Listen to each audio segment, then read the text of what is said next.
Within the city of Monteriggioni in Assassin's Creed 2, we discover that there is actually a hidden door to the Auditore tomb. This is only available for those players who purchased the additional content way back when the game came out, or who are currently playing the Ezio trilogy. For our video today, I thought that we should take a look at what is inside the Auditore tomb.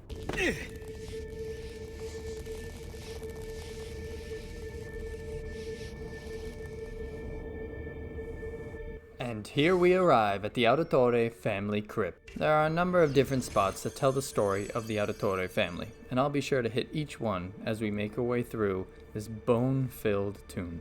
We enter into the first room only to discover a trio of opened coffins, as well as the remains of many Auditore scattered across the ground. In the corner on the left, we find our first piece of the story. Venice, 1296. I was raised in a small house by the Venetian lagoon, within sight of the rough foam-capped waves of the sea. When I was barely old enough to walk, I became a sailor, navigating the Atlantic first as an apprentice and then while carrying cargo for my father's patron, Messer Marco Polo. It was a good life. We complete the first message and progress from that first room on top of a coffin and into a further bone-filled small hallway.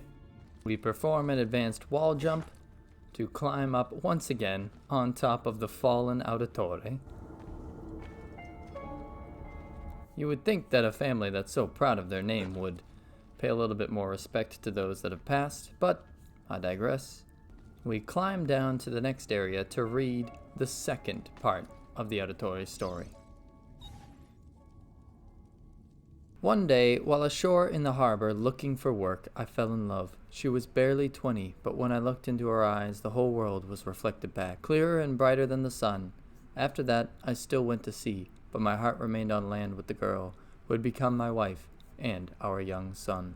We move on from the second piece to admire a massive statue and advance up a pair of stairs to the left for the third part of the Auditore story. Birthright. One afternoon that summer, Messer Polo called me into his study. My father was already there, beside an older man, dressed in a strange hooded cape, watching us. At that moment, everything about my life changed. My father told me that he was an assassin. Removing his ring, he showed me a strange marking on his finger, explaining that our family came from an ancient order that protected and defended mankind. He paused, and then, when I didn't speak, Messer Polo stepped forward. He told me that the stranger in the hood would teach me, and in return I would carry him across the Mediterranean to Spain, and so began my apprenticeship with Dante Alighieri, one that was to destroy every bit of happiness I would ever have. We move on from the third piece to begin the puzzling portion of the Auditore Crypt.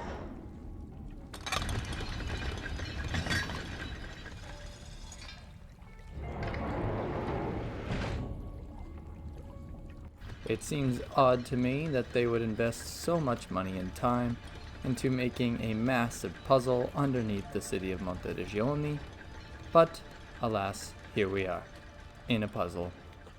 We make our way across the wooden scaffolding and along the crumbling ruins, all while a timer ticks patiently in the corners.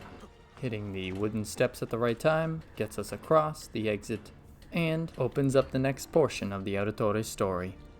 In preparation for our journey, Messer Alighieri met with me repeatedly.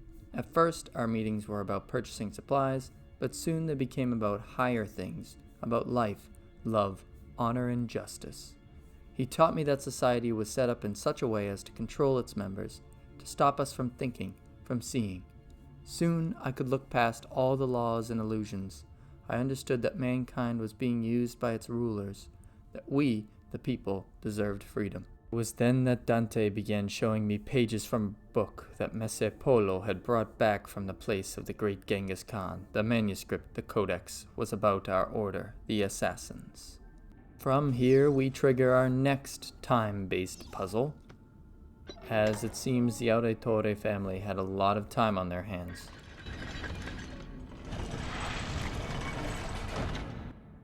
We desperately jump into the water and swim as fast as we can before the gate shuts. This opens up the next trigger for an even more complicated puzzle.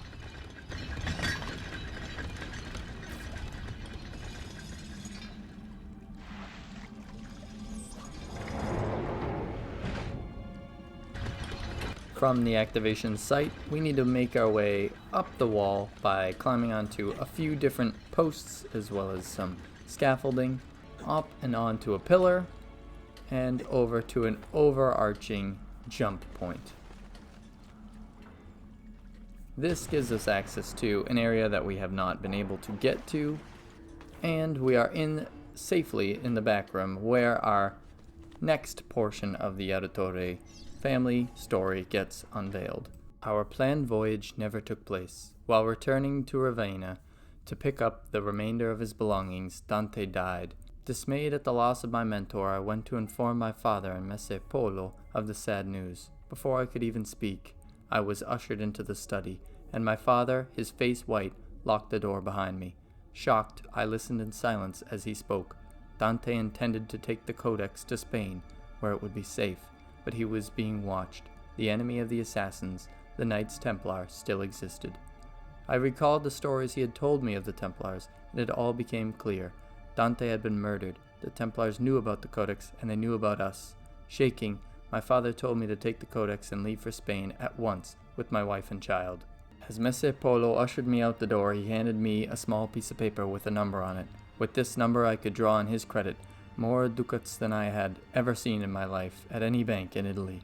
From here, we can advance deeper into the Auditore Crypt to unlock one more puzzle. Yep, the family had time for one more puzzle over carting up the bones of their ancestors and putting them in proper coffins and burial spots.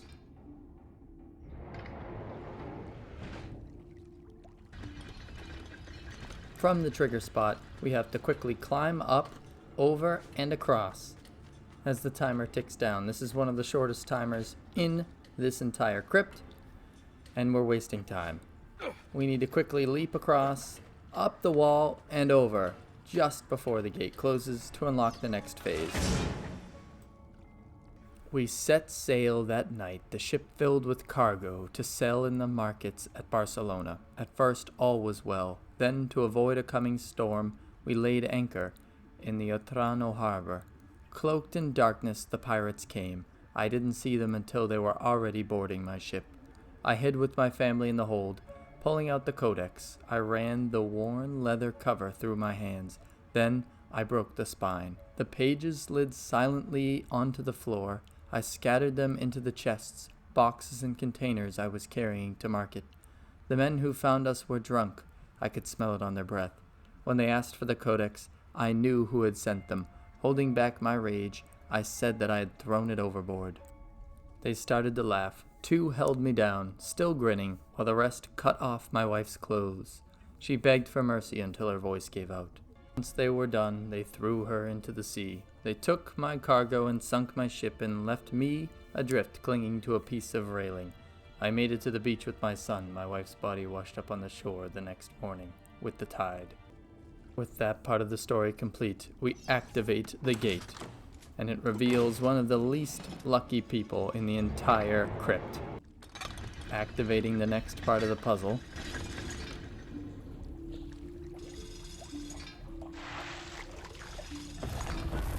we see we have to make it to a stone door.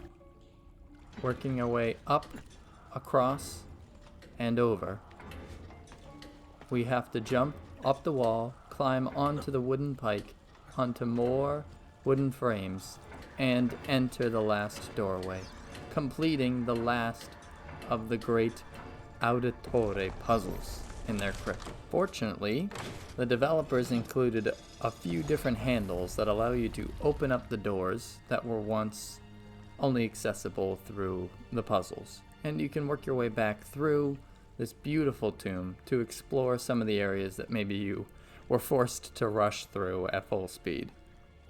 Turning to the room where we just entered, we see two massive statues and the next part of the story. I never saw the sea again. Making my way to Florence, I rented a small room and then visited the bank. I had memorized Polo's account number. With the vast sum I now had at my disposal, I went to Venice in disguise to find my father. I returned to Florence the next day. Both Polo and my father were already dead. From that moment forward, I collected treatises on architecture, studied the classics, and took vocal lessons. I adopted the name Auditore, impersonating a noble at the Florentine court. Accepted as one of their own, I took on the trappings of nobility and constructed this villa for me and my son. And then I hunted them. I raised my son to fight and find the Codex and the Templars. Together we would regain the honor of my wife and avenge the death of my father, two debts that could never be repaid. To the auditore that reads this, remember that you are not a nobleman. You are not one of the deceivers. You are one of the people. Avenge us. And that is the little-known history of the Auditore clan. Now that we know how much money that this figure inherited from Marco Polo, starts to make sense a little bit more as to the complexity of this crypt, but still not well kept up after, so someone along the line kind of dropped the ball. But we enter the main chamber and get our reward. Entering the final chamber, we get to witness the final resting place of the original Auditore and likely his wife. There are 4 treasure chests in this room and 1 escape hatch, as with the other great tombs in Assassin's Creed 2. Activating the escape hatch leads us to an area that you may not expect.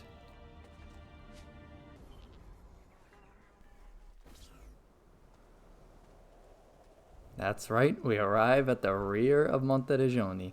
Thank you so much for watching. Leave a like if you liked the video and subscribe for more videos like this.